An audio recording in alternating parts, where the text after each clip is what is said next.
Hi guys, today on Divas Can Cook, I'm going to show you how to make homemade sea moss gel. This stuff, you guys, has my hair and my skin just glowing like a goddess. So I thought I would show you how to make it just in case you want to add it to your diet. Let's go.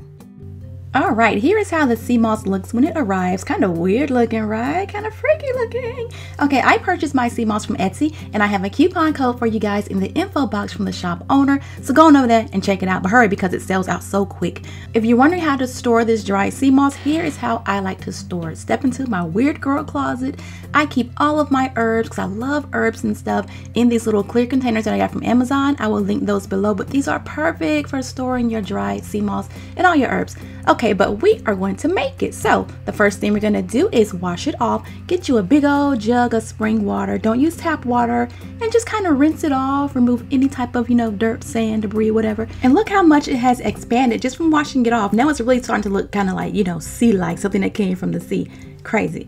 Okay, so now we're going to cover this up with some spring water, more spring water. We're going to submerge this in spring water. And this recipe is the same whether you're doing purple sea moss, pink sea moss, whatever color you want, doesn't matter. Just follow along with the recipe. Okay, so now that we have it all submerged, I cannot help but playing with it. It's like one of those textures where it's like, I don't want to touch it, but I can't help but touching it. And I just, it's like, it's therapeutic, I don't know. So I'm going to cover this up with some plastic wrap. We're going to place it in the fridge. We're going to soak it for about 12 to 48 hours, okay? 12 to 48 hours. I always do 12 hours because I'm kind of impatient, like I want to make my sea moss. So here it is after 12 hours. Here is how it's going to look like that. That looks great. Okay, you can give it one more final rinsing if you want to. Now it is just time to blend it up. So I'm going to place it in the blender. Looks like spaghetti, doesn't it? Like spaghetti squash or something. I love this texture. It's so fun to play with. Okay, so we're going to add this into our blender. Next, I'm going to add in more spring water, fresh spring water. And now all we're going to do is pop that lid on top of that blender and we're going to blend, blend, blend, depending on the texture you like. For my kids, I always mix it up in their applesauce, so I keep the texture kind of bumpy like this, kind of like, applesauce. It mixes so well when you do that texture, but most people prefer it really, really silky, smooth, and creamy like this right here. Just keep on blending. If you have a high-powered blender, it's going to do the job. If not, you may want to push it through like a little sieve, but yeah, get you a good blender and you won't have to. Nice, smooth, and creamy, not a lump or a bump in sight.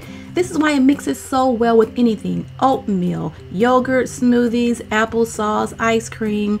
And it's kind of flavorless, so yeah, you can really throw it in a lot of stuff. Serving size is 1 to 2 tablespoons. I always do 1 tablespoon for me, my kids, my husband. 1 tablespoon usually does it, but some folks prefer to do a little bit less or a little bit more. Just kind of play around with it, Yeah. So here I'm just mixing it in my kids' applesauce, and it is pretty much, it does have a slight flavor. It's like a mineral type, but it's so bland. You really can't taste it at all.